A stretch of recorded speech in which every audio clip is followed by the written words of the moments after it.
হ্যাঁ তব্য তো on time. Good evening. Time এসছে আজকে মনে হচ্ছে তব্য তো।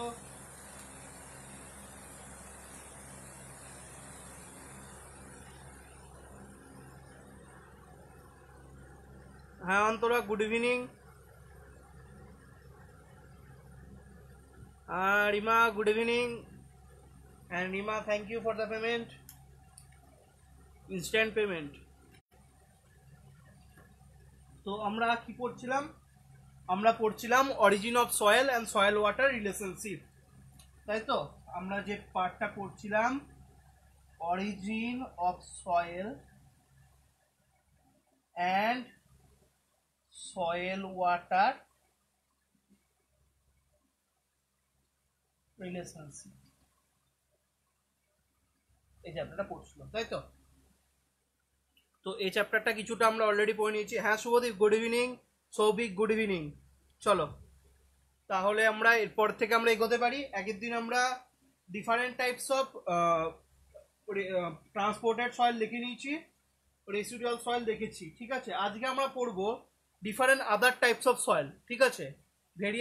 ভেরিয়াস টাইপস অফ সয়েল বা ভেরিয়াস টাইপস অফ সয়েল, যেগুলো কোনো ক্লাসিফিকেশনের মধ্যে পড়ে না, কিন্তু সয়েলগুলো সম্পর্কে তোমাদের জানতে হবে।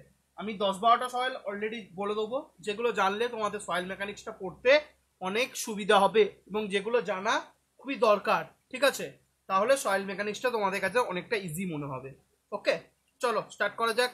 একই দিনের পরে নিশ্চয়ই বোঝা গেছে। কারো যদি কোনো কোশ্চেন থাকে তাহলে জিজ্ঞেস করতে পারো, আমি এ করলাম, ঠিক আছে? তো আমি যেটা এগোচ্ছি, various types of soil's, various types of soil,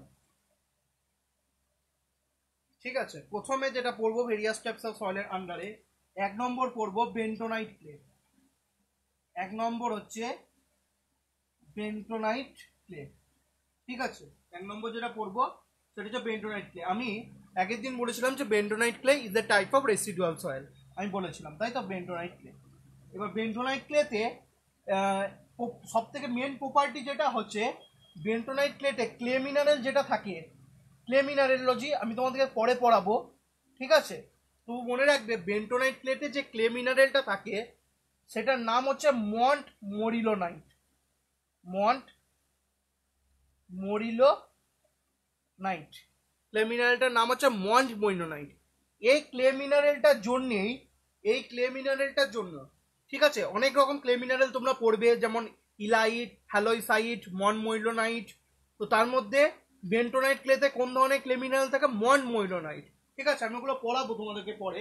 তো এখন মনে রাখবে যে বেন্টোনাইট ক্লেতে যে কোশ্চেনটা আসে, কোন ধরনের ক্লে মিনারেল থাকে? মন মইলোনাইট থাকে এবং প্রচুর পরিমাণে থাকে, ঠিক আছে?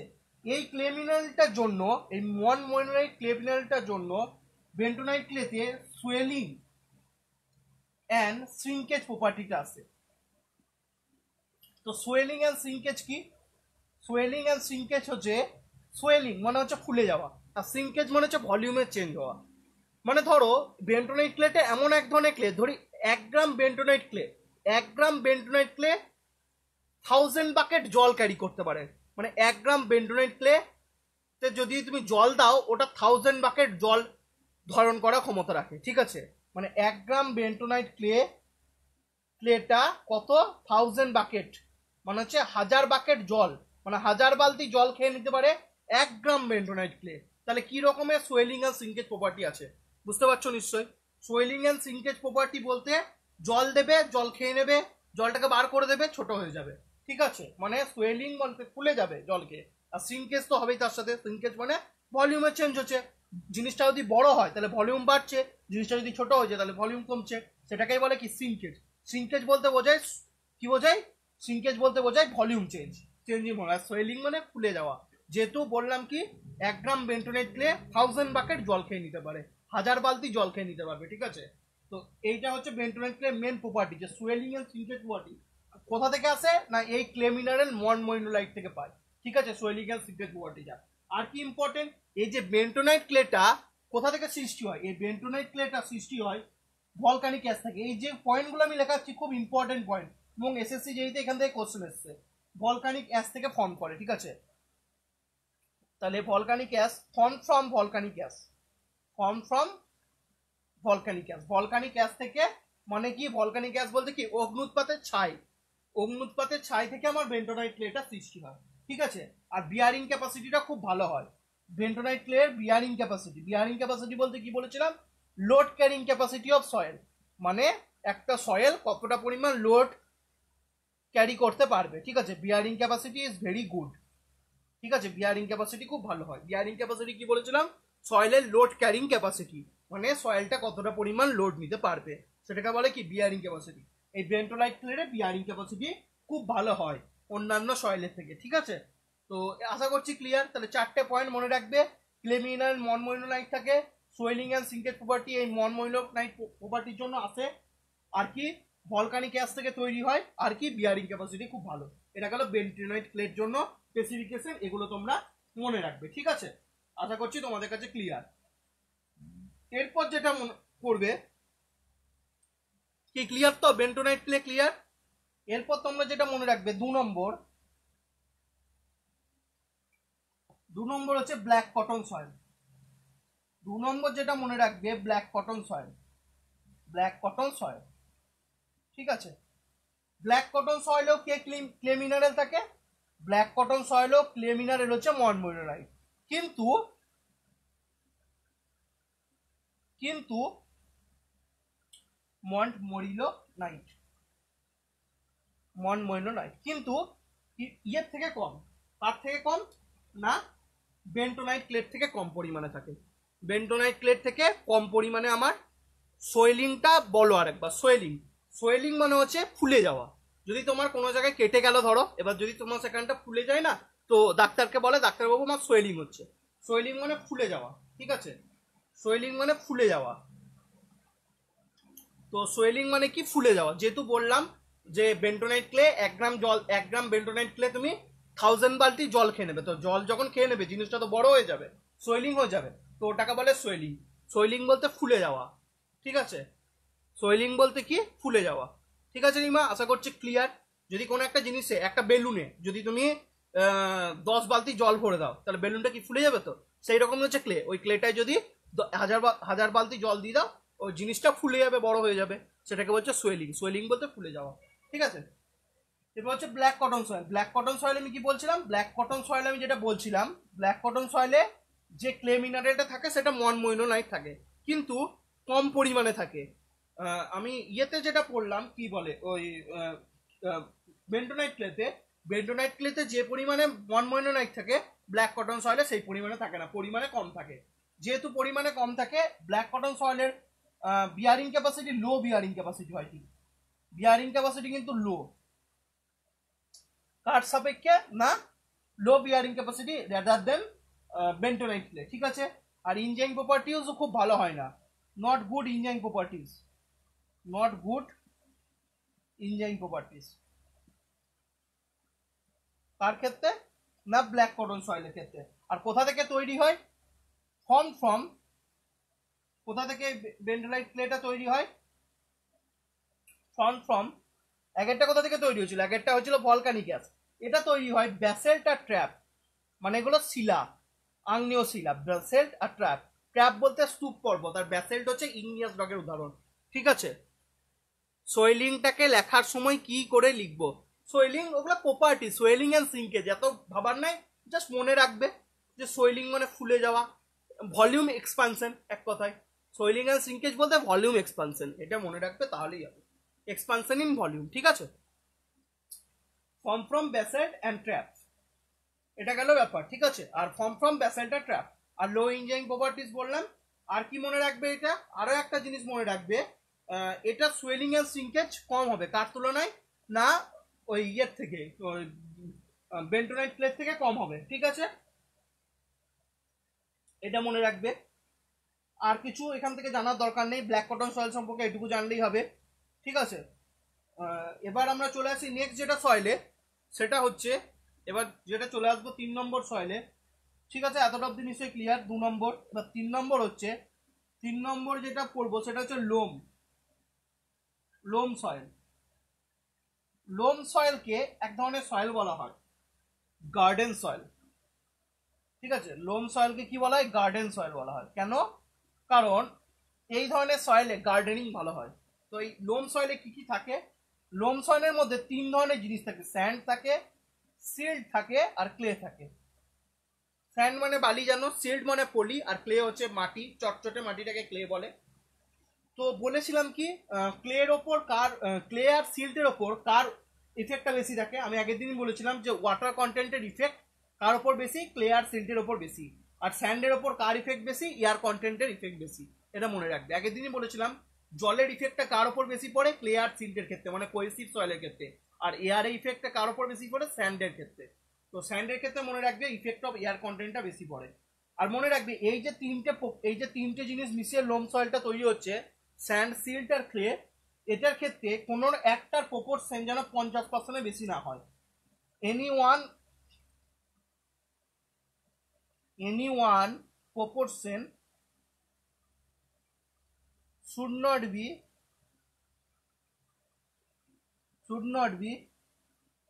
greater than 50%. এটা মনে রাখবে। লোম সয়েল বলতে স্যান্ড, সিল্ট, ক্লের মিশ্রণ, আর কি 50%-এর জন্য একটা বেশি না হয়, এটাই কি সয়েল বলা হয়? গার্ডেন সয়েল বলা হয় লোম সয়েল। ঠিক আছে, এটা হচ্ছে লোম সয়েল। ঠিক আছে, এটা মনে রাখবে। এরপর হচ্ছে লোম সয়েল হলো, আশা করছি বোঝা গেছে। শুভদীপ তোমার অ্যান্সার পেয়ে গেছো। সোয়েলিং মানে লিখে রাখবে জাস্ট এক্সপেনশন ইন ভলিউম। ঠিক আছে, সোয়েলিং মানে ফুলে যাওয়া এক কথায়। ঠিক আছে, জিনিসটা বড় হয়ে যায়। শুভদীপ হলো। এবার 4 নম্বর হচ্ছে লোম সয়েল গেল, 3 নম্বর লোম সয়েল গেল। 4 নম্বর হচ্ছে আনডিউরেটেড ক্লে। আনডিউরেটেড, এই সমস্ত টপিকগুলো খুব ইম্পর্টেন্ট টপিক। ঠিক আছে, আনডিউরেটেড ক্লে। আনডিউরেটেড ক্লে বলতে কি বলবে? আনডিউরেটেড ক্লে বলতে বোঝায় ক্লের ওপর প্রেসার অ্যান্ড টেম্পারেচারের ইফেক্ট। ক্লের ওপর কি প্রেসার আর টেম্পারেচারের ইফেক্ট যদি পড়া হয়, সেটা হচ্ছে আনডিউরেটেড ক্লে। মানে এক কথায় হার্ডেনিং অফ ক্লে, ক্লেটা আরো হার্ড হয়ে যায়। Hardening of clay due to pressure and heat. Heat বলতে টেম্পারেচার, হিটও যা টেম্পারেচারও চাই। কোনো একটা ক্লে যদি হার্ড হয়ে যায়, কার জন্য? না প্রেসার মানে চাপ, আর হিট মনে হচ্ছে কি হিট আর টেম্পারেচার মানে উষ্ণতার জন্য, তাহলে সেই ধরনের ক্লেকে আমি কি বলবো? আনডিউরেটেড ক্লে। খুব আনডিউরেটেড ক্লের মধ্যে স্পেসিফিকেশন কি? সহজে তুমি ভাঙতে পারবে না, আর কি হবে? খুব কম ভয়েস স্পেস হবে, যেহেতু একদম কন্ট্যাক্ট হয়ে যায় ভয়েস স্পেসটা খুব কম হবে আনডিউরেটেড ক্লের মধ্যে। তো এগুলো হচ্ছে স্পেসিফিকেশন, মনে রাখবে। ঠিক আছে, এরপর 4 নম্বর গেল। আনডিউরেটেড ক্লে পড়াচ্ছি তো, এবার একটা জিনিস জেনে নাও, একটা প্রসেস সম্পর্কে জেনে যাও। এটা কোনো ক্লে নয়, কিন্তু এটা একটা প্রসেস। যেমন আমরা রক থেকে যখন সয়েল তৈরি হচ্ছে, সয়েল পার্টিকেল, রক থেকে সয়েল, কি লিখেছে সৌভিক একটা কোশ্চেন করেছে যে তাহলে দাদা লোম সয়েলের মধ্যে স্যান্ড, সিল্ট, ক্লে কত পরিমাণে থাকে? যে কোনো অ্যামাউন্টে থাকতে পারে, যে কোনো একটা অ্যামাউন্ট যেন 50%-এর বেশি না থাকে। তাহলে স্যান্ডের পরিমাণ 33% থাকতে পারে, সিল্টের পরিমাণও 33% থাকতে পারে, ক্লের পরিমাণ 34% থাকতে পারে, স্যান্ডের পরিমাণ 49% থাকতে পারে, সিল্টের পরিমাণ 43% থাকতে পারে, ক্লের পরিমাণ কম থাকতে পারে। যাই থাকুক না কেন, কখনোই একটা প্রপোর্শন 50%-কে ক্রস করবে না। এটা হচ্ছে মেন মাথায় কথা, যে কিছু অ্যামাউন্ট হতে পারে। ঠিক আছে সবই, আশা করছি তোমাকে যে ক্লিয়ার। এবার হচ্ছে আনডিউরেটেড ক্লে হলো। এরপর আমরা আমি একটা প্রসেস বলবো। আমি বলেছি যে রক থেকে সয়েল পার্টিকেল কিভাবে সৃষ্টি হয়, ডিসইন্টিগ্রেশন বা ইরোশনে। রক থেকে ক্লে পার্টিকেল তৈরি হওয়ার প্রক্রিয়াটাকে কি বলে? ডিসইন্টিগ্রেশন বা ইরোশন, যেটাকে আমরা ওয়েদারিং বলে আসছি। তো এবার একটা প্রসেস সম্পর্কে আমরা জানবো, সেই প্রসেসটাকে বলা হয় লিথিফিকেশন। প্রসেসটা হচ্ছে লিথিফ্যাকশন। তো লিথিফ্যাকশন কি? লিথিফ্যাকশন কিছুই নয় যদি উল্টোটা হয়, মানে সয়েল থেকে রকে কনভার্ট হয়। কি বললাম? সয়েল থেকে রক, মানে কনভার্সন। লিখে নাও, conversion of unconsolidated deposit.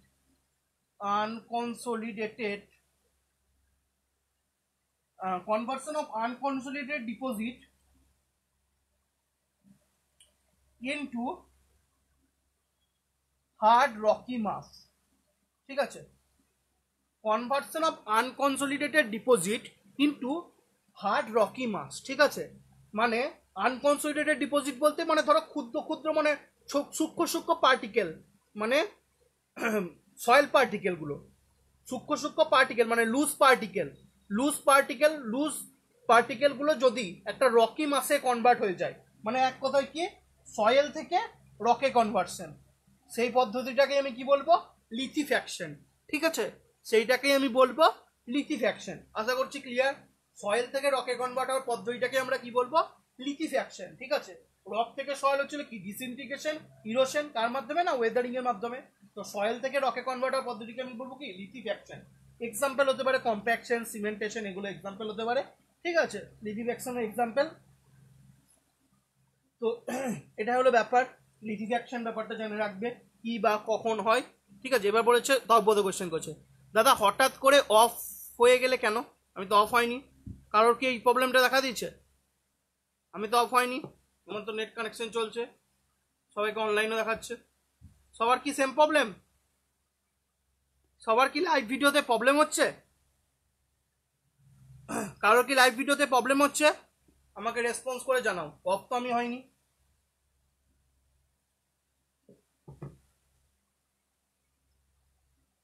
Video তো চলছে, কারোর কি সেম প্রবলেম হচ্ছে?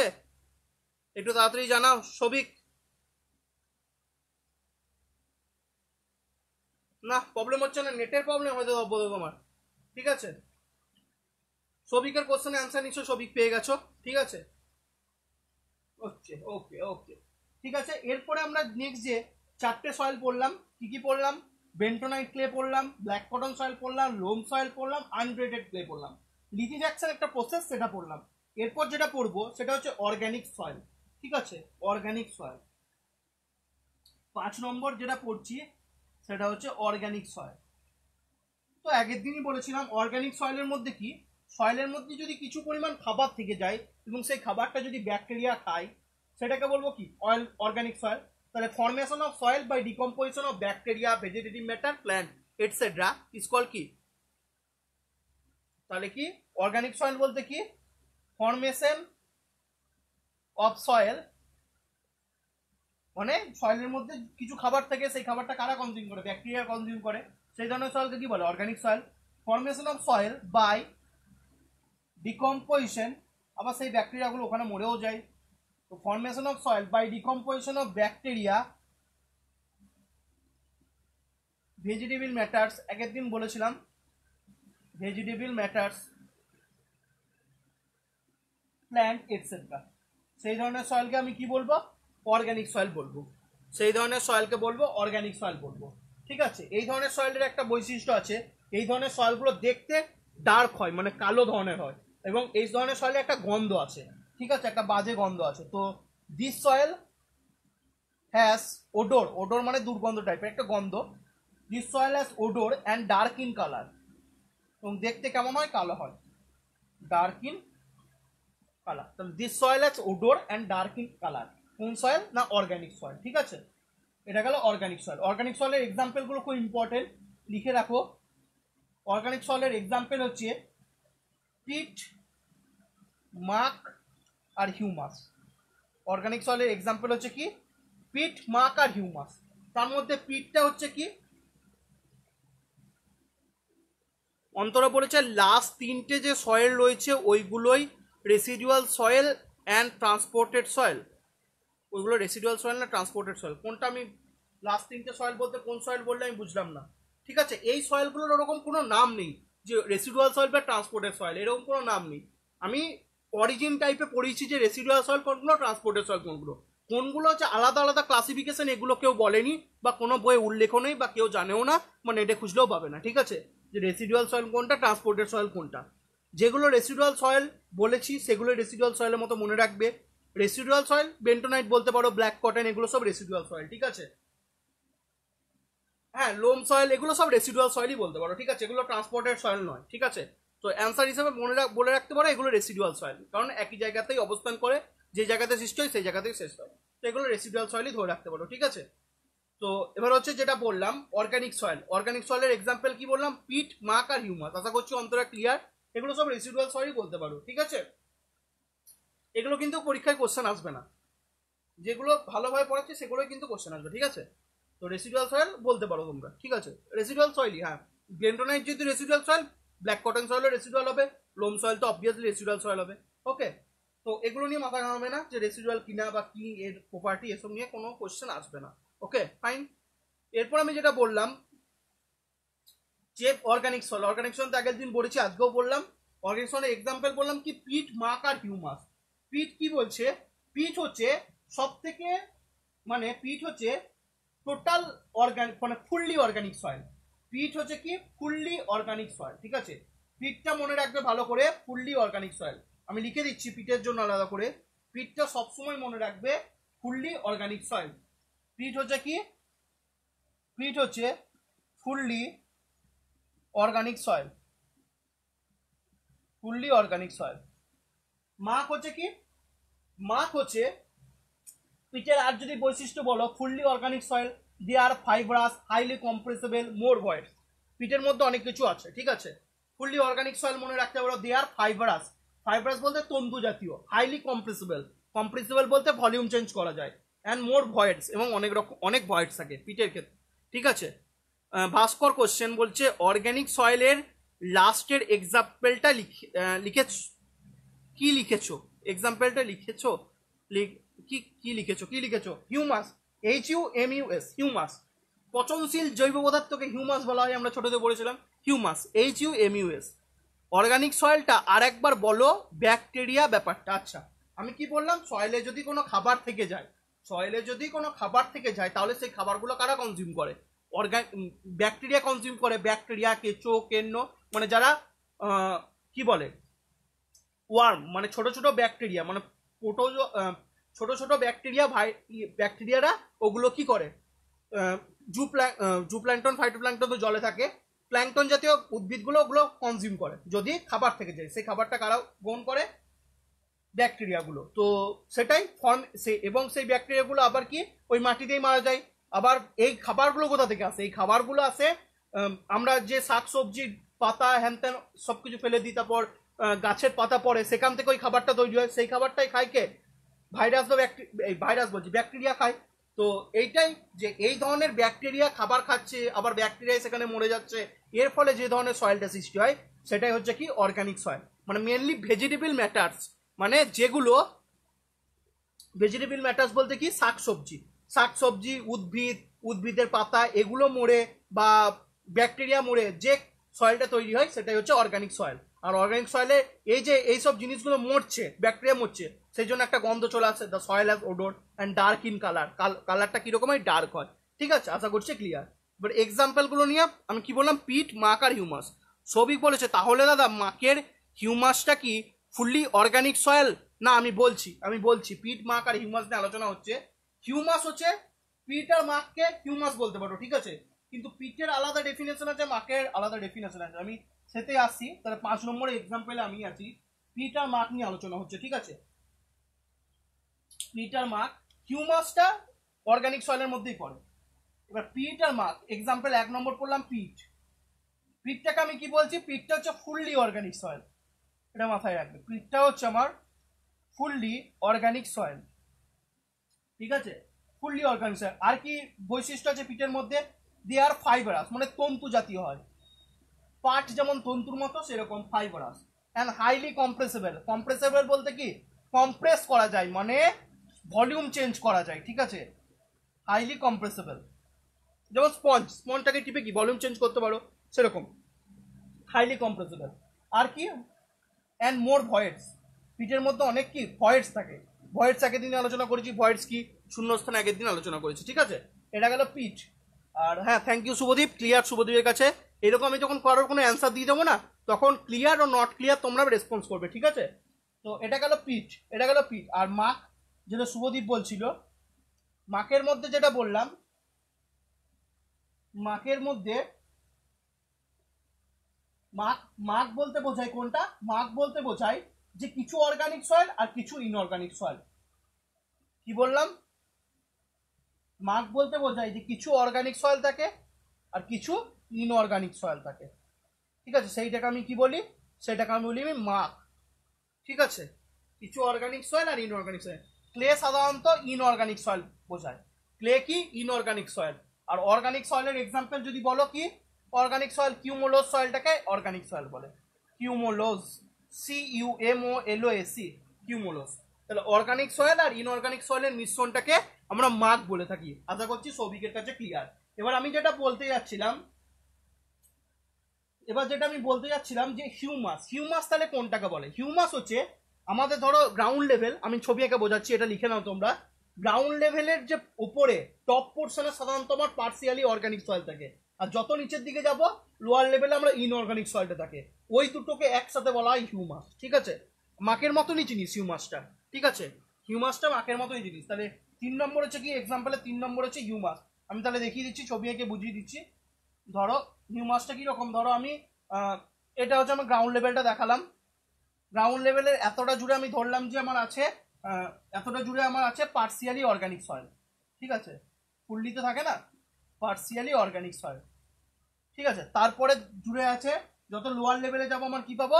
ইনঅর্গানিক সয়েল পাবো, ইনঅর্গানিক সয়েল পাবো। তো এই দুটো সংমিশ্রণকে আমি কি বলবো? হিউমাস বলবো। এই দুটো সংমিশ্রণকে আমি কি বলবো? হিউমাস বলবো, HUMUS, হিউমাস। তাহলে কি ডেফিনেশনে লিখতে পারো যে পার্সিয়ালি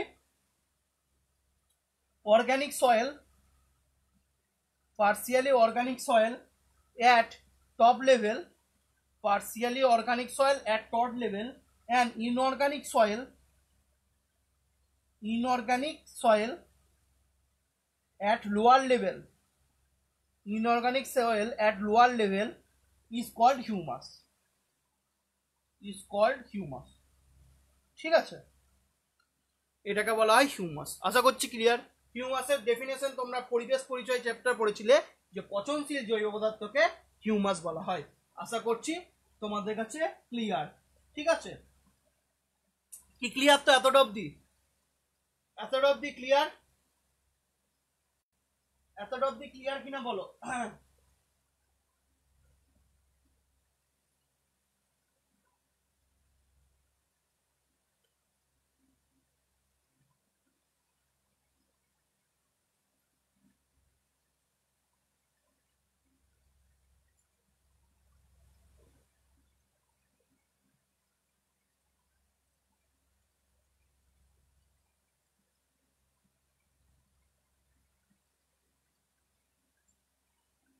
ওকে, সবার কাছে ক্লিয়ার এতটা অবধি?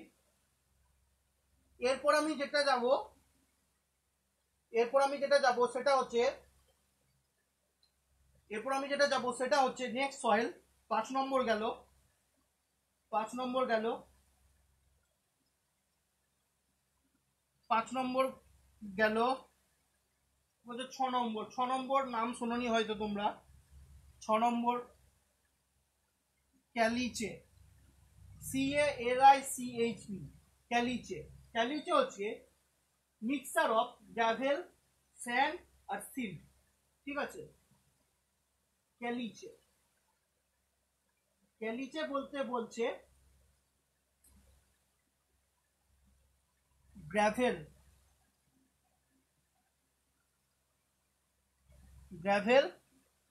স্যান্ড, সিল্ট নয়, ক্লে, ঠিক আছে? গ্রাভেল, স্যান্ড আর ক্লে, ঠিক আছে? ক্যালসিয়াম কার্বনেটের পরিমাণ বেশি থাকে, ঠিক আছে? এগুলো কিসের মাধ্যমে আসে? এগুলো বাতাসের মাধ্যমে উড়ে আসে। তো ক্যালিচে এক ধরনের কি ট্রান্সপোর্টেড সয়েল বলতে পারো, ঠিক আছে? তাহলে ক্যালিচে কি? গ্রাভেল, স্যান্ড আর ক্লেকে আমি কি বলে? গ্রাভেল, স্যান্ড আর ক্লেকে একসাথে মিশিয়ে যে এটা তৈরি হয় সেটাকে আমি কি বলি? ক্যালিচে, ঠিক আছে? গ্রাভেল, সিল্ট আর ক্লে, এর মধ্যে কি থাকে? ক্যালসিয়াম কার্বনেটটা থাকে, বেশি পরিমাণে থাকে। এবং এটা কোথা থেকে আসে? উইন্ডব্লোন, ইসে উইন্ডব্লোন কি বলতে পারো? উইন্ডব্লোন সয়েল এটাকে বলতে পারো, ঠিক আছে? ক্যালিচে, ঠিক আছে? আশা করছি বোঝা গেছে ক্যালিচেটা। এরপর নেক্সট যেটা আছে 6 নম্বর গেল, ক্যালিচে গেল। এরপর নেক্সট যেগুলো খুব ভালো করে মনে রাখবে আর কি, কারণ এগুলো নিয়েই তোমাদের কাজ। স্যান্ড, সিল্ট, ক্লে, গ্রাভেল কোনটাকে কি বলে এটা আমরা একবার জেনে নেবো, ঠিক আছে? 7 আর 9 10 স্যান্ড, সিল্ট, ক্লে আর গ্রাভেল কোনটাকে কি বলি? পেবেল, কোবেল সবকিছুই জেনে নি, ঠিক আছে? আগের দিন আমি বলেছি, কিন্তু আজকে তোমরা জেনে নাও। ভেরিয়াস টাইপস অফ সয়েলের আমরা পড়ি দিই, কারণ এগুলো নিয়ে কাজ হবে তোমাদের সারাদিন। মানে সয়েল মেকানিক্স তো পড়বে এখন, সয়েল মেকানিক্সের সমস্ত এগুলো নিয়ে কাজ হবে। তো একধার থেকে স্টার্ট করি, প্রথমে স্যান্ড দিয়ে স্টার্ট করি, ঠিক আছে? সাইজগুলো জেনে নাও যে কোনগুলো সাইজে কি হয়। স্যান্ড যদি বলো, স্যান্ডের যদি বলতে পারো, স্যান্ড তো জানো কোহেশনলেস এগ্রিগেট, কোহেশনলেস মানে কোনো কোহেশন থাকে না, ঠিক আছে? আর রেঞ্জটা যদি বলো স্যান্ডের রেঞ্জ হয় পার্টিকেল সাইজ বা পার্টিকেল, তাহলে লিখে নাও খানিক, দে আর কোহেশনলেস, দে আর কোহেশনলেস, দে আর কোহেশনলেস এগ্রিগেট, ঠিক আছে, দে আর কোহেশনলেস এগ্রিগেট অফ, একদিন বলেছি যদিও, of rounded, subrounded, angular, rounded, subrounded, angular, rounded, subrounded, angular sediment in the range of sediment, sediment মানে তো অবশেষ, in the range of, কত রেঞ্জ হয় পার্টিকেল সাইজ গুলো, রেঞ্জ হয় 0.075 মিলিমিটার থেকে 4.75 মিলিমিটার। কি বললাম? 0.075 মিলিমিটার থেকে 4.75 মিলিমিটার। সেটাকে আমি কি বলবো? সেটাকে আমি বলবো স্যান্ডের আন্ডারে পড়বো। যে পার্টিকেলগুলো সাইজ 0.0575 থেকে 4.75 মিলিমিটারের মধ্যে পড়বে সেগুলোকে আমি বলবো স্যান্ড, ঠিক আছে। এরপর নেক্সট যেটা জানবো, সিল্ড। সিল্ড বলতে আমি কি বলছিলাম? পলি, 8 নম্বর, ঠিক আছে। সিল্ড, সিল্ড, সিল্ড বলতে কি বলছিলাম? পলি। তাহলে খুব ফাইন হয়, পলি নিশ্চয়ই দেখেছো সবাই, খুব ফাইন হয়। তো it is a fine grain soil. Silt বলতে কি বলবো? It is a fine grained soil, it is a fine grain soil with particle size, with particle size between, particle সাইজটা কত থেকে কতর মধ্যে থাকে? পার্টিকেল সাইজটা থেকে 0.002 মিলিমিটার থেকে টু 0.075 মিলিমিটার। মানে স্যান্ডের থেকেও ছোট পার্টিকেল সাইজ হচ্ছে কার? সিল্টের। 0.002 মিলিমিটার থেকে 0.075 মিলিমিটার, ঠিক আছে। সিল্টের গেল। তাহলে সিল্টটা, স্যান্ড সিল্ট আশা করছি ক্লিয়ার। তারপর হচ্ছে ক্লে। ক্লে আরো ছোট হবে, ক্লে আরো ছোট, মাইক্রোস্কোপিক বা সাব মাইক্রোস্কোপিক, ঠিক আছে। ক্লে অর্গানিকও হয়, ইনঅর্গানিক হয়, জেনারেলি ইনঅর্গানিকই হয় ক্লে, ঠিক আছে। এবার ক্লেটা লিখি, তাহলে স্যান্ড সিল্ট হয়ে গেছে। এবার হচ্ছে ক্লে। ক্লে হচ্ছে 9 নম্বর। ক্লে কি বললাম? রেঞ্জগুলো লিখে রাখো। ক্লের হচ্ছে রেঞ্জগুলো, ক্লে মেবি ইনঅর্গানিক, আমি যেগুলো বলেছি সেটাই। Clay is an aggregate of mineral particles of microscopic of sub microscopic, মানে খুব ক্ষুদ্র।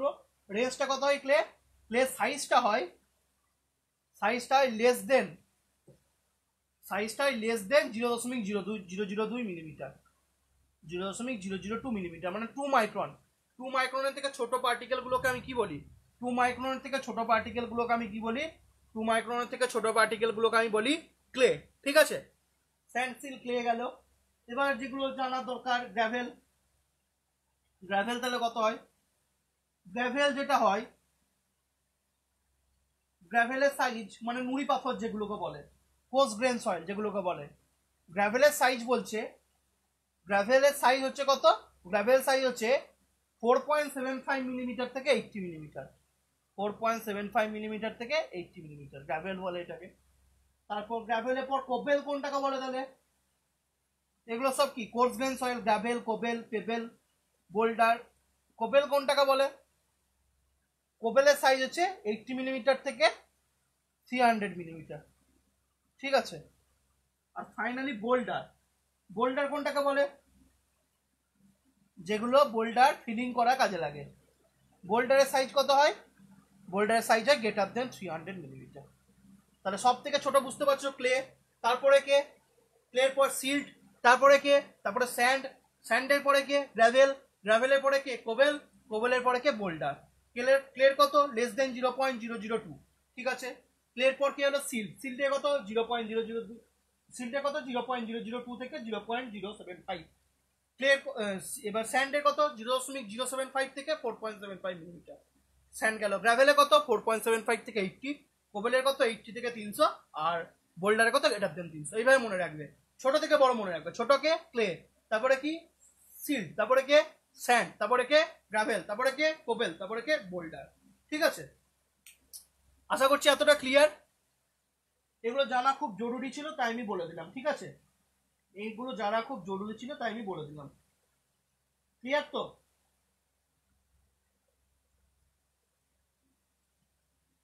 ক্লিয়ার? এতটা অব্দি সবার কাছে ক্লিয়ার কিনা বলো, কারো কোনো কোশ্চেন থাকলে জিজ্ঞেস করো। তারও আরো আলাদা টাইপের সয়েল আছে, সেগুলো বলবো আমি। এই যে পড়াগুলো করাচ্ছি এই থেকে যে কোনো পরীক্ষায় কোশ্চেন পেয়ে যাবে। এই যে সাইজ রেঞ্জ থেকে অনেক কোশ্চেন থাকে। ঠিক আছে, এরপরে আমি নেক্সট বলবো। ওকে, ক্লিয়ার সবার? নেক্সট যাচ্ছি।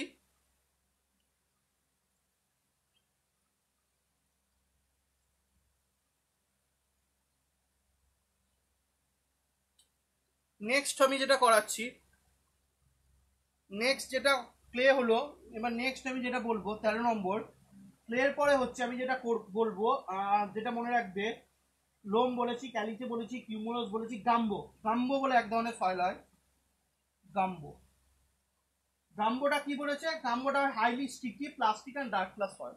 এটা জাস্ট মনে রাখবে, মানে চটচটে টাইপের এক ধরনের সয়েল। হাইলি স্টিকি প্লাস্টিক জিনিসটা এখন বলবো না, তবু শুনে রাখো প্লাস্টিক কাকে বলবো। Plastic and dark soil. Plastic জিনিসটা আমি বলে দিচ্ছি, ধরো প্লাস্টিকটা আমি বর্ণনা করেছি। প্লাস্টিক সয়েল কোনটাকে বলা হয়? ধরো তোমার কাছে একটা মাটি আছে, ঠিক আছে, এই মাটিটাকে নিয়ে যদি তুমি একটা এইরকম একটা থ্রেড বানাতে পারো, থ্রেড বলতে দড়ি, কত মিলিমিটারের? না 3.2 মিলিমিটারের। হাতে চাপ দিয়ে দিয়ে ঘুরিয়ে ঘুরিয়ে যদি মাটিটাকে 3.2 মিলিমিটার ডায়ামিটারের একটা থ্রেড বানাতে পারো, মানে তারের মতো, এরকম মোটা একটা পাতলা তারের মতো বানাতে পারো, এরকম বানাতে পারো, তাহলে সেটাকে বলা হয় প্লাস্টিক সয়েল। তাহলে সেটাই কি বলা হয়? Plastic soil. ঠিক আছে, তাহলে কোনো একটা পরিমাণ অ্যামাউন্টের মাটি নিয়ে সেই মাটিটাকে যদি 3.2 মিলিমিটার ডায়ামিটারের আমি একটা থ্রেড বানাতে পারি, সেই সয়েলটাকে বলা হয় কি? Plastic soil. Okay. Are highly sticky, sticky বলতে কি? চটচটে। আর ডার্ক সয়েল মানে হচ্ছে কালো কালারের, মানে একটা কালারটা ডার্ক, মানে যে কালারই হোক না ডার্ক, মানে ডার্ক ব্রাউন হতে পারে, ডার্ক ব্ল্যাক হতে পারে। ঠিক আছে, ডার্ক বলতে জেনারেলি ব্ল্যাকই বলা হয়। ঠিক আছে, তো প্লাস্টিক বললাম, গাম্বো, গাম্বো বললাম। ঠিক আছে, গাম্বোর পর যেটা জানবে তোমরা, মাল সয়েল। ঠিক আছে, গাম্বোর পর যেটা জানবে তোমরা, মাল। মাল বলতে কোন সয়েলটা বলে? মাল বলতে ক্যালসিয়াম, মাল বলতে মেরিন সয়েলটাকে মাল সয়েল বলা হয়, তাই তো? মেরিন সয়েলের এক্সাম্পল কি? মাল সয়েল। আমি আগের দিন পড়িয়েছি তোমাদের মেরিন সয়েল। মেরিন সয়েলের এক্সাম্পল কি? মাল সয়েল লিখেছিলাম? লিখাইনি? মনে রাখবে যে মেরিন সয়েলটাকে, মেরিন সয়েলের এক্সাম্পল হচ্ছে কি? মাল সয়েল। ঠিক আছে, তো মনে রাখবে ক্যালসিয়াম, ক্যালসিয়াম কার্বনেট থাকে, calcium carbonate, carbonated soil of, calcium carbonated soil of marine origin. Marine বলতে সমুদ্রের তলায় থাকে। ঠিক আছে, আর কি? আর এটা কি থেকে তৈরি হয়? যেহেতু মাল মেরিন সয়েল, তাহলে অ্যাকোয়াটিক লাইফ থেকে তৈরি হয়। অ্যাকোয়াটিক লাইফ বলতে সমুদ্রের তলায় যেসব প্রাণী থাকে, মানে this are form due to decomposition of sell mass and bones of aquatic life. ঠিক আছে, তাহলে লিখে দাও, this are formed due to, কিভাবে তৈরি হয়? ডিকম্পোজিশন অফ, ডিকম্পোজিশন অফ মানে পচন, ডিকম্পোজিশন অফ, কি বললাম? সেল মাস মানে শরীরের কোষ, cell mass and bones of aquatic life.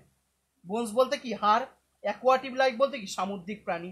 Marine সয়েলের example যেহেতু মাল, সেটা হচ্ছে marl. Calcium carbonate soil of marine origin form due to decomposition of sell mass and bones of origin. আশা করছি ক্লিয়ার মালটা। ঠিক আছে, হিউমাস বলেছি, পিট বলেছি, গ্রাভেল বলেছি, স্যান্ডফিল্ড, ক্লে, কোপেল, বোল্ডার বলা হয়ে গেছে। ঠিক আছে, এবার হচ্ছে টাফ। 14 নম্বর গেল, আশা করছি ক্লিয়ার। 13, 14। এবার আমি 15 নম্বর চলে আসি, টাফ। 15 নম্বর চলে আসি, টাফ। টাফ বলতে কোন ধরনের সয়েল? এটা আমি আগের দিন বলবো বলবো করে বলিনি, আজকে বলবো বলেছিলাম। টাফ সয়েল হচ্ছে, এটা ওই ভলকানিক গ্যাস থেকে সৃষ্টি হয়। ঠিক আছে, ভলকানিক গ্যাস থেকে সৃষ্টি হয়। আর একটা কোন গ্যাস, ভলকানিক গ্যাস থেকে সৃষ্টি হয়েছিল আমাদের প্রথম সয়েলটা, বেন্টোনাইট ক্লেটা। এটাও, টাফটাও কি থেকে তৈরি হয়? ভলকানিক গ্যাস থেকে তৈরি হয়। তো এটা মনে রাখবে। দিস আর, লিখে নাও, this are small grain, these are small grain formed from কোথা থেকে সৃষ্টি হয় formed from volcanic ash মানে অগ্নুৎপাতের ছাই কিভাবে সৃষ্টি হয় that has been অগ্নুৎপাতের ছাইটা কিভাবে আসে that has been transported by wind or air transported by wind or air ঠিক আছে এটা গেল আমার টাফ তাহলে ভলকানিক গ্যাস থেকে আর এক ধরনের সয়েল সৃষ্টি হয় যেটাকে বলে টাফ ঠিক আছে এটা উইন্ড বা এয়ারের মাধ্যমে এক জায়গা থেকে অন্য জায়গায় এসে সৃষ্টি করে এরপর যেটা তোমরা জানবে 16 নম্বর কেওলিনাইট পড়েছো ক্লে মিনারেল পড়াবো আমি তোমাদেরকে পরে কেওলিন এটার নাম হচ্ছে চাইনা ক্লে বলা হয় চীনা মাটির পাত্র সিরামিক যেটা ইন্ডাস্ট্রি বলে চীনা মাটির পাত্র তৈরি মৃৎশিল্পের যে কাজ হয় সেটাকে সিরামিক ইন্ডাস্ট্রি বলে তো ওইটাকেই বলে কেওলিনাইট ঠিক আছে ইট ইজ এ লিখে রাখো ইট is a very pure form off white clay মানে চীনামাটি সবাই দেখেছো চীনামাটির কাপ হয় very pure form off white clay which is লিখে রাখো which is extensively used in ceramic industry আমি লিখে দিচ্ছি ইউজড ইন সিরামিক ইন্ডাস্ট্রি বলতে ওই চায়না পাত্র শিল্পগুলোকে সিরামিক ইন্ডাস্ট্রি বলা হয় বাংলায় যদি বলো মৃৎশিল্পর কাজে ইউজ করা হয় ceramic industry used in ceramic industry ঠিক আছে চাইনা ক্লে মানে চীনামাটির পাত্র তৈরি করতে কেওলিনটা ইউজ করা হয় ঠিক আছে আশা করছি ক্লিয়ার এতটা অবধি ক্লিয়ার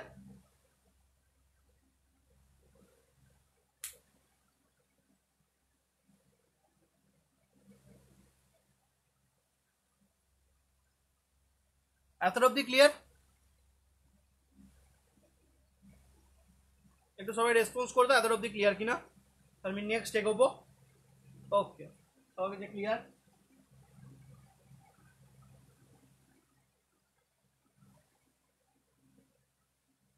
ঠিক আছে নেক্সট আমি চলে যাই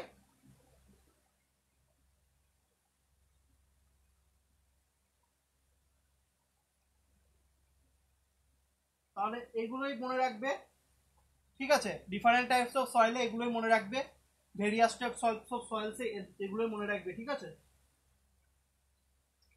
এগুলো ইম্পর্টেন্ট আর কিছু নেই সেরকম তো এগুলো ইম্পর্টেন্ট ডিফারেন্ট টাইপস অফ সয়েলে ঠিক আছে এরপর আমি চলে আসবো নেক্সট টপিকে আমরা বলছিলাম কি ফরমেশন অফ সয়েল তাহলে ফরমেশন অফ সয়েল কার মাধ্যমে হচ্ছে ফরমেশন অফ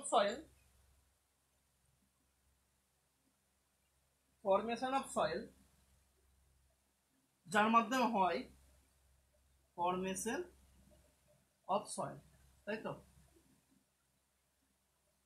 ফরমেশন অফ সয়েলে কি হচ্ছে কি ইন্ডাস্ট্রি বললে ইন্ডাস্ট্রিটা বললাম সিরামিক ইন্ডাস্ট্রিটা বললাম আমি লিখে দিচ্ছি আবার সিরামিক CERAMIC সিরামিক ইন্ডাস্ট্রি চীনামাটির শিল্প বা মৃৎশিল্প বলা হয় সিরামিক ইন্ডাস্ট্রি ঠিক আছে সিরামিক ফরমেশন অফ সয়েল তো ফরমেশন অফ সয়েলে আমরা কি দেখছি ওয়েদারিং হচ্ছে ওয়েদারিং এর ফলে ট্রান্সপোর্টেশন হচ্ছে ট্রান্সপোর্টেশনের ফলে ডিপোজিশন হচ্ছে ডিপোজিশনের ফলে আফিল হচ্ছে ঠিক আছে এর ফলে আমার কি সয়েল তৈরি হচ্ছে তো এই যে সাইকেল এই ফরমেশন অফ সয়েলের যে সাইকেল সেটাকে বলে কি জিওলজিক্যাল সাইকেল রক থেকে আবার সয়েল সৃষ্টি হচ্ছে বা সয়েল থেকে রক সৃষ্টি হচ্ছে তাই তো সেটাকেই বলা হয় কি ফরমেশন অফ সয়েলটা তাহলে জেনারেলি কোন সাইকেলের মাধ্যমে হয় জিওলজিক্যাল সাইকেলটাকে কি বলে জিওলজিক্যাল সাইকেল মানে যে পাথর থেকে মাটি সৃষ্টি হচ্ছে আবার সেই মাটি থেকে আবার কি পাথরের সৃষ্টি হচ্ছে সেই সাইকেলটাকে কি বলা হয় জিওলজিক্যাল সাইকেল ঠিক আছে তো কি হচ্ছে এক্স্যাক্টলি প্রথমে আমার ওয়েদারিং হচ্ছে তাই তো ওয়েদারিং আবহবিকার হচ্ছে তারপরে সেই ওয়েদারিং ম্যাটেরিয়ালস গুলো হয় সেই জায়গাতেই পড়ে থাকছে অথবা কি হচ্ছে ট্রান্সপোর্টেশন হচ্ছে এক জায়গা থেকে অন্য জায়গায় চলে যাচ্ছে হচ্ছে তো ট্রান্সপোর্টেশনের পরে কি হচ্ছে ট্রান্সপোর্টেশনের পরে ডিপোজিশন হচ্ছে মানে এক জায়গায় এসে জমা হচ্ছে তারপর ফাইনালি কি হচ্ছে আফিল বলতে পারো আফিবিল্ড মানে কি আলটিমেটলি ওই মাটিটা পরিণতি প্রাপ্ত পাচ্ছে মানে পরিণতি প্রাপ্ত বলতে সয়েলের ভেতরে প্রপার্টিস গুলো আসছে, ঠিক আছে, ডিপোজিশনের পরেই সঙ্গে সঙ্গে প্রপার্টিস গুলো আসে না, আস্তে আস্তে সয়েলের মধ্যে বিভিন্ন প্রপার্টিস আছে এবং তারপর আমি সয়েলটাকে ক্লাসিফাই করতে পারি, মানে ফেজ ডায়াগ্রামে ভাগ করতে পারি, ওয়াটার কন্টেন্ট চেক করতে পারি, কম্প্রেসিবিলিটি চেক করতে পারি, ইফেক্ট দেখতে পারি, লোড ক্যারিং ক্যাপাসিটি দেখতে পারি কিছুদিন পর, মানে সেটাকে বলে আপফিল। ঠিক আছে, তাহলে কি প্রথমে ওয়েদারিং, তারপর ট্রান্সপোর্টেশন, তারপর ডিপোজিশন, ডিপোজিশন মানে জমা হওয়া, আর আপফিল বলতে ফাইনাল, মানে classification of soil after deposition is called upfill, মানে সে সয়েলটাকে আমি কি ক্লাসিফাই করতে পারছি সেটাকেই বলছে কি আপফিল। ঠিক আছে, আপফিল বা আপফিল যা উচ্চারণ করবে। ঠিক আছে, এই জিনিসটাকে টোটালটাকে ফর্মেশন অফ সয়েল কার মাধ্যমে হচ্ছে, জিওলজিক্যাল সাইকেলের মাধ্যমে হচ্ছে, রক থেকে সয়েল, সয়েল থেকে লক, এটাকেই বলে কি জিওলজিক্যাল সাইকেল। এই টোটাল ব্যাপারটা হচ্ছে কি ফর্মেশন অফ সয়েল। তো আমার এখানে ফর্মেশন অফ সয়েল বা অরিজিন অফ সয়েল কমপ্লিট হলো। এরপর আমরা চলে যাব কিসে, সয়েল ওয়াটার রিলেশনশিপে। ঠিক আছে, এরপর আমরা যেটা চলে যাবো কোনটা, সয়েল ওয়াটার রিলেশনশিপ। এতটা অবধি কারোর যদি কোনো কোশ্চেন থেকে জিজ্ঞেস করতে পারো, তো আমি সয়েল ওয়াটার রিলেশনশিপটা আজকে স্টার্ট করবো। তারপরে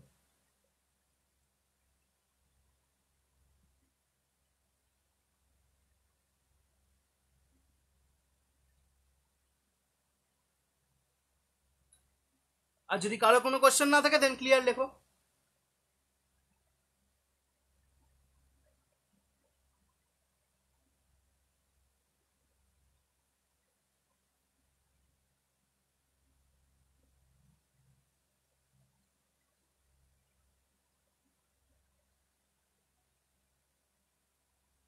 নো কোশ্চেন, ক্লিয়ার, বাকিরা দেখি।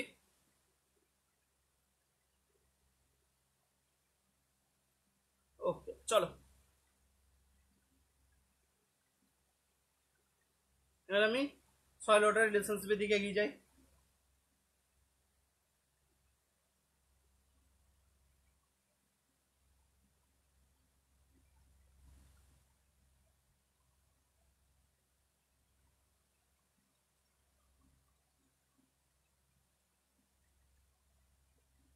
একটা রবত কোশ্চেন করেছে, বলছে রক টু সয়েল বুঝলাম, বাট সয়েল টু রক কিভাবে? আমি বললাম যে লিথিফ্যাকশন প্রসেসটা, লিথিফ্যাকশন প্রসেসে সয়েলটা রকে কনভার্ট হয়। ঠিক আছে, আমি যে বললাম তোমাকে লিথিফ্যাকশন বলে একটা প্রসেস আছে, আমরা রক থেকে সয়েল হওয়ার প্রসেসটাকে ডিসইন্টিগ্রেশন বলি, আবার সেই সয়েল থেকে আবার রকের সৃষ্টি হয়। ঠিক আছে, রক তো আর অটোমেটিক হয়ে যায় না, সেই সয়েল থেকে রকের ফর্ম তৈরি হয়, সেই লিথিফ্যাকশন প্রসেসে কি হয়, সয়েল থেকে রক হয়। তো এইভাবেই আমার রক থেকে সয়েল এবং সয়েল থেকে রক সবসময় চলতে থাকে, এই প্রসেসটাকে আমার কি বলা হয়, জিওলজিক্যাল সাইকেল। ক্লিয়ার তো?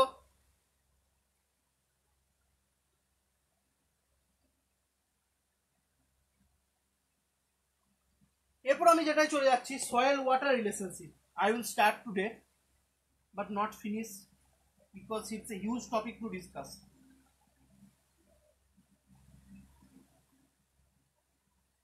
Soil water relationship.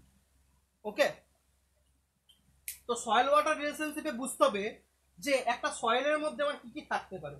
আমি আগের দিন বলেছি, যখন একটা সয়েল নিলাম আমি তোমাদেরকে একটা ছবি এঁকে দেখিয়েছিলাম যে সয়েলের মধ্যে তো সলিড পার্টিকেল আছেই, এছাড়াও কি ছিল, ভয়েড ছিল, এবং ভয়েডে কি থাকছিল, ওয়াটার আর এয়ার থাকছিল, তাই তো, ওয়াটার আর এয়ার থাকছিল বলেছি আমি আগের দিন। ঠিক আছে, তো সয়েলকে জেনারেলি সয়েলের মধ্যে ফেজ ডায়াগ্রাম হয়, সেই ফেজ ডায়াগ্রামটা আমি তোমাদেরকে দেখাবো। জেনারেলি সয়েলটা দুটো ফেজ ডায়াগ্রামে ভাগ করা যায়, একটা হচ্ছে 3 ফেজ ডায়াগ্রাম আর একটা হচ্ছে 2 ফেজ ডায়াগ্রাম। 3 ফেজ ডায়াগ্রাম বলতে 3 ফেজ কি, অন্তরা কিছু কোশ্চেন করছে, অন্তরা কোশ্চেন করেছে যে ক্যালিচেটা কি লিখেছ, ওয়ান হ্যাম কি বললে একটা, ক্যালিচে কি বললাম, ক্যালিচে তো আমি সেরকম কিছু বলিনি। ক্যালিচেটা আমি বলেছি কি ক্যালসিয়াম কার্বনেট সয়েল, যার মধ্যে গ্রাভেল, স্যান্ড আর ক্লে থাকে। আর কি বলেছি ক্যালিচিতে, ক্যালিচিটা কিভাবে আসে, ক্যালিচিটা উইন্ড ব্লোন সয়েল বলেছি, আর তো আমি কিছু বলিনি, এটাই বলেছি ক্যালিচিতে। ঠিক আছে, ক্যালিচেতে আমি বলেছি কি, ক্যালিচেতে আমি বলেছি ক্যালিচেটা হচ্ছে কার মিশ্রণ, গ্রাভেল, স্যান্ড আর ক্লের মিশ্রণ। ঠিক আছে, আর কি বলেছি, ক্যালিচিতে ক্যালসিয়াম কার্বনেট থাকে, আর কি কি বলেছি, caliche is a wind blown soil. Okay দাদা, হাফ ইভিলটা আরেকবার বলে দাও ভালো করে। আচ্ছা, হাফ ইভিল বললাম, ধরো কোনো একটা সয়েল ডিপোজিশন হলো, ডিপোজিশন হওয়ার পরে পরেই ওর মধ্যে ইঞ্জিনিয়ারিং প্রপার্টি আসে না, কিছুদিন পর সেটার মধ্যে ইঞ্জিনিয়ারিং প্রপার্টিজ চলে আসে। সেই সয়েলের মধ্যে ইঞ্জিনিয়ারিং প্রপার্টি আসার পরেই আমি সয়েলটাকে ক্লাসিফাই করতে পারি যে সয়েলটা স্যান্ড না ক্লে না সিল্ট না কি। এই যে সয়েলের যে ক্লাসিফিকেশন আফটার ডিপোজিশন, সেটাকেই আমরা কি বলি, আপহিল করা। ঠিক আছে, সেটাকেই আমরা বলি আপহিল করা। Okay, classification of soil after deposition is called uphill. মানে সয়েলের মধ্যে আমি কি প্রপার্টিজ গুলো চেক করতে পারবো যখন থেকে, সেটাই হচ্ছে সয়েলের আপহিল, মানে ফাইনাল প্রিপারেশন অফ সয়েল, সেটাকেই বলছি কি আপহিল। ঠিক আছে, যখন সয়েলটাকে নিয়ে আমি কাজ করতে পারবো, যখন সয়েলের মধ্যে সমস্ত রকম টেস্ট করতে পারবো, সেটাই হচ্ছে কি আপহিল করা। ঠিক আছে, প্রথমে সয়েলটা সেরকম পজিশনে থাকে না ডিপোজিশনের পর যে সয়েলটাকে নিয়ে আমি টেস্ট করতে পারবো বা সয়েলটাকে আমি বলতে পারবো যে সয়েলটা কি রকমের সয়েল। ঠিক আছে, তো আপহিল মানে হচ্ছে classification of soil after deposition. Okay, is called uphill of soil, মানে সয়েলের প্রপার্টিজ যখন চেক করতে আমরা পারবো সেটাকে বলবো আপহিল। ওকে, ক্লিয়ার শুভদীপ? আশা করছি ক্লিয়ার। এবার আমরা যেটাই চলে আসবো সয়েলের ফেজ ডায়াগ্রাম। সয়েলের মধ্যে জেনারেলি কি থাকে, সলিড থাকে, লিকুইড থাকে আর ওয়াটার থাকে। ঠিক আছে, সলিড থাকে, ওয়াটার থাকে, ওই সলিড থাকে, ওয়াটার থাকে আর এয়ার থাকে, তাই তো। সলিড পোর্শন যেটা মাটি, সয়েল সলিড। ওয়াটার মানে জল, আর এয়ার মানে তো বাতাস থাকে। ওয়াটার আর এয়ারটা কোথায় ঢুকে থাকে, ওয়াটার আর এয়ারটা আমার ভয়েডে থাকে, তাই তো। যে ভয়েডটা থাকে তার মধ্যে ওয়াটার আর এয়ার থাকে। ঠিক আছে, এই যে সলিড, ওয়াটার, এয়ার, এগুলো সব ইনকম্প্রেসিবল, মানে ভলিউম চেঞ্জ হয় না। আমাদের যে ফেজ ডায়াগ্রাম গুলো করা হয় তাতে সলিড, ওয়াটার, এয়ার তিনটেই হচ্ছে ইনকম্প্রেসিবল, মানে ভলিউম চেঞ্জ হয় না। কোনো যতই তুমি প্রয়োগ করো লোড, কোনো ভলিউম চেঞ্জ হবে না, এটা ধরে করা হয়। আর ভলিউম আর ওয়েটটা কনস্ট্যান্ট ধরে করা হয়। ঠিক আছে, তাহলে soil, water and solid in three phase diagram are incompressible. Okay, এবার হচ্ছে থ্রি ফেজ ডায়াগ্রাম। তো থ্রি ফেজ ডায়াগ্রাম আর two phase diagram. Three phase কোথা থেকেই বুঝতে পারছো, তিন রকমের জিনিস থাকবে। কি কি থাকবে, সলিড থাকবে, ওয়াটার থাকবে আর এয়ার থাকবে। তাহলে থ্রি ফেজ, তাহলে থ্রি ফেজটাকে আমি বলি কি পার্সিয়ালি স্যাচুরেটেড। থ্রি ফেজটাকে আমি বলি কি পার্সিয়ালি স্যাচুরেটেড। যদি ফুললি স্যাচুরেটেড থাকতো, যদি ফুললি স্যাচুরেটেড আমি বলতাম, তাহলে তার মধ্যে শুধু জলই থেকে যেত, তার মধ্যে আর কি এয়ার থাকতো না, তাহলে সেটাকে থ্রি ফেজ বলতে পারতাম না। তাহলে পার্সিয়ালি স্যাচুরেটেড একমাত্র কার ক্ষেত্রে, থ্রি ফেজের ক্ষেত্রে। তাহলে আমি কি কি থাকবে বললাম, কি কি থাকবে, আমার তিনটে জিনিস থাকবে অবভিয়াসলি। কি কি থাকবে, ধর আমি আঁকছি ছবিটা, আমি আঁকছি তাহলে ছবিটা, ধরো সলিড থাকলো, এটা আমি ধরলাম সলিড। ঠিক আছে, তারপরে থাকলো ওয়াটার, আমি এটা লিখলাম ওয়াটার, আর এটা থাকলো আমার এয়ার। ঠিক আছে, এটা থাকলো আমার এয়ার। এটাকে বলে কি থ্রি ফেজ ডায়াগ্রামে, সলিড, ওয়াটার আর এয়ার, এটাকে বলে থ্রি ফেজ ডায়াগ্রামের ক্ষেত্রে। আর টু ফেজ ডায়াগ্রামের ক্ষেত্রে কি, টু ফেজ ডায়াগ্রামের মধ্যে দুটো কন্ডিশন, একবার সলিড আর এয়ার থাকবে আর একবার সলিড আর ওয়াটার থাকবে। তাহলে সলিড আর এয়ার যখন থাকবে তখন কি ওয়াটার নেই, তখন ড্রাই সয়েল। আর যখন সলিড আর ওয়াটার থাকবে তখন এয়ার নেই, মানে ফুললি স্যাচুরেটেড, তাই তো। তাহলে টু ফেজের আবার কটা পার্ট, টু ফেজের আবার দুটো পার্ট, তাই তো। টু ফেজের আবার দুটো পার্ট, একটা হচ্ছে আমার কি ফুললি স্যাচুরেটেড, মানে টোটালটাই জল। ভয়েড যে আছে সেই ভয়েডে আমার টোটালটাই হচ্ছে কি, ভয়েডে আমার টোটালটাই জল, মানে কোনো আমার এয়ার নেই। তাহলে আমি ছবিটা যদি আঁকি, এখানে হচ্ছে সয়েল আর এখানে হচ্ছে ওয়াটার, কোনো আমার তার মধ্যে এয়ার নেই, তাহলে এটা ফুললি স্যাচুরেটেড। তাহলে এটা টু ফেজ ডায়াগ্রাম, দেখো দুটো জিনিস আছে, সলিড আর ওয়াটার। আর একটা কি বলতে পারি, ড্রাই সয়েল। আর একটা কি বলতে পারি আমি, ড্রাই সয়েল। ড্রাই সয়েল বলতে এর মধ্যে আমার কোনো কি নেই, জল নেই। তাহলে কি আছে, শুধু সলিড আছে আর কি আছে, সলিড আছে আর এয়ার আছে। তাহলে কি আছে, সলিড আর এয়ার। তাহলে এটাকে আমি কি বলবো, টু ফেজ ডায়াগ্রাম। আশা করছি ক্লিয়ার। এটা কেন পার্সিয়ালি স্যাচুরেটেড বললাম, কারণ ফুল টোটাল ভয়েডটাতেই কি নাই, টোটাল ভয়েডটাতে আমার ওয়াটার নেই, ওয়াটার আর এয়ার আছে, তাই এটাকে পার্সিয়ালি স্যাচুরেটেড বললাম। এই টোটাল ভয়েডে দেখো টোটালটাতে কি আছে, ওয়াটার আছে, তাই ফুললি স্যাচুরেটেড বললাম। এটা কেন ড্রাই বললাম, কারণ সয়েলের মধ্যে যদি জলই না থাকে তাহলে মাটিটা শূন্য হবে, ড্রাই সয়েল হবে, তাহলে সেখানে সলিড আর এয়ার বললাম। আশা করছি এটা clear. Three phase diagram, two phase diagram clear, হ্যাঁ না না বলো। Three phase diagram, two phase diagram clear, হ্যাঁ না না বলো।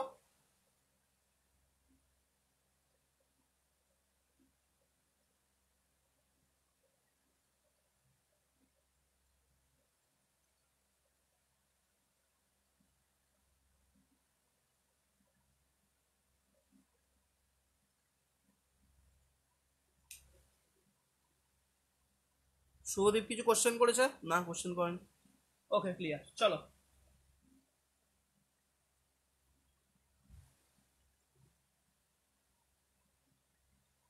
কে কে অনলাইন আছে দেখিনি একটু, কে কে অনলাইন আছে?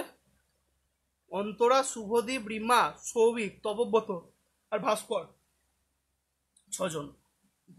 আচ্ছা, ঠিক আছে। এরপর আমি যেটা পড়াবো, এবার আমি যেগুলো পড়ালাম সেগুলো সম্পর্কে জানবো।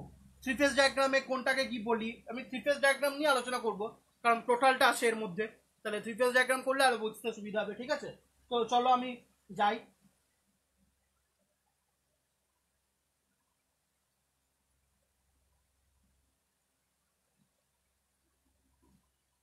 এতটা অবধি আশা করছি ক্লিয়ার।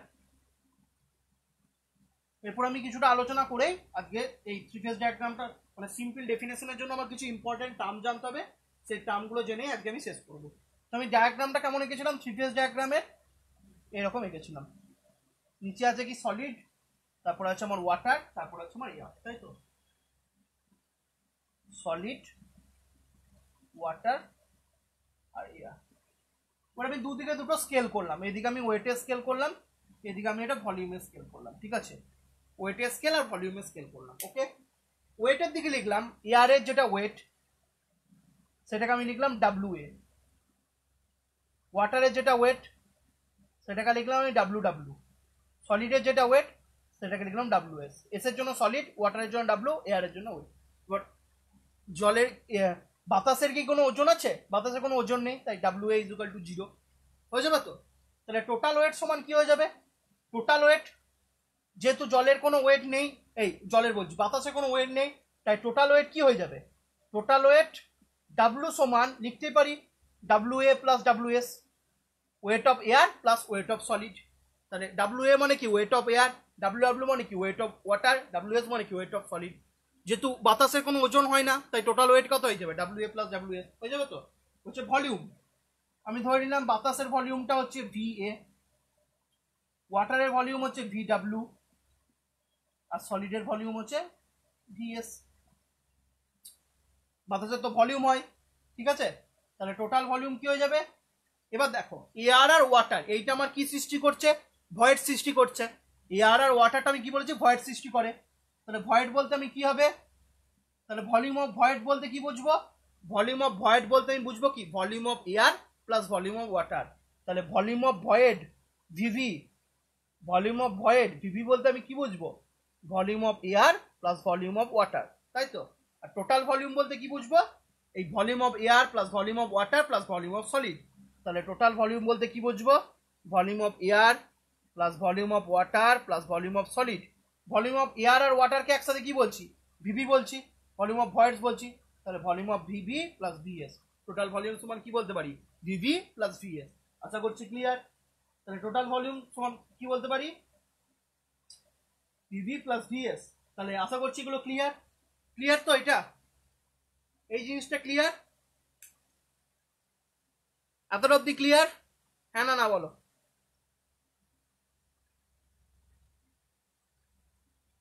এতটা অব্দি ক্লিয়ার? হ্যাঁ না না বলো। যদি কোনো কোশ্চেন থাকে দেন জিজ্ঞেস করতে পারো।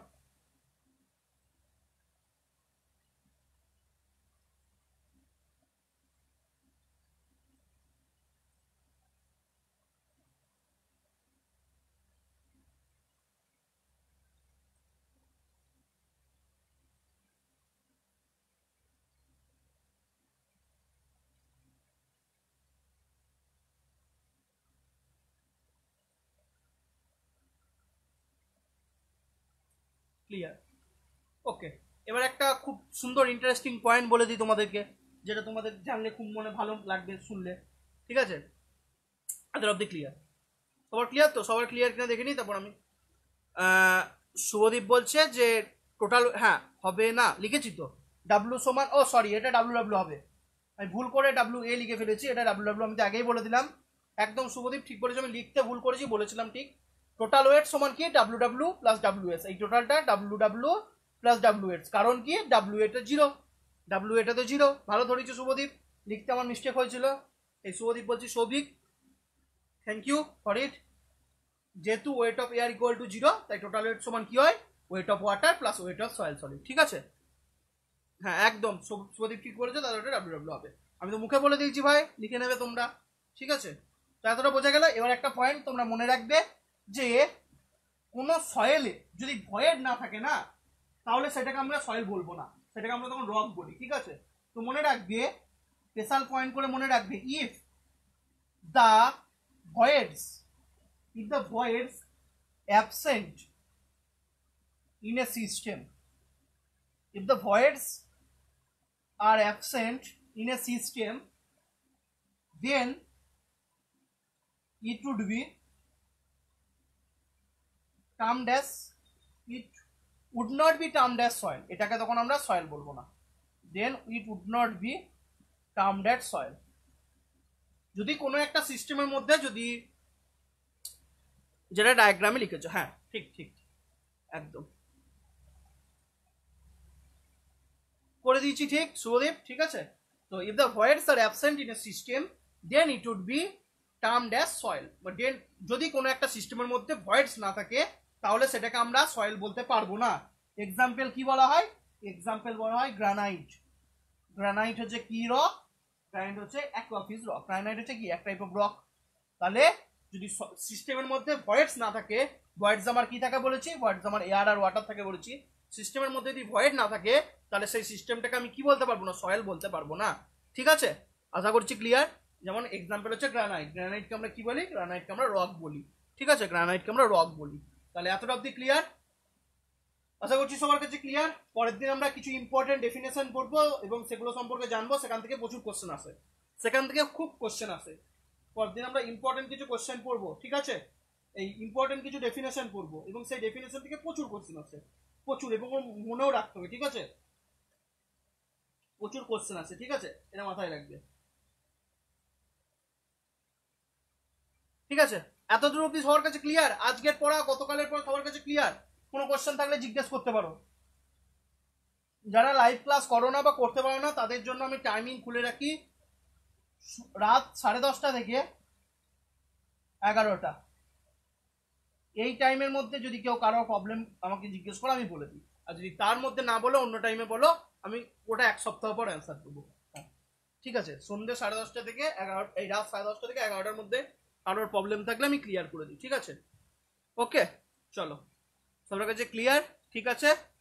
চলো, যদি ভিডিও ভালো লাগে তাহলে লাইক, শেয়ার, কমেন্ট মাস্ট, কারণ এই প্রথম 7 দিন ক্লাস ইয়ে করা যাবে, শেয়ার করা যাবে। তারপর থেকে তোমরাই শুধু দেখতে হবে যারা পেড ব্যাচের মধ্যে আছো, ঠিক আছে? আর কেউ দেখতে হবে না। ওকে, থ্যাংক ইউ জবি, thank you, thanks a lot. কালকে অনেকেই ফিডব্যাক দিয়েছো, শুভদীপ, এই সৌভিক ফিডব্যাক দিয়েছো, অন্তরা ফিডব্যাক দিয়েছো, একদম খুব ভালো লাগে। ফিডব্যাকটা দেখলে আরো এনার্জি পাই, বিশ্বাস করো।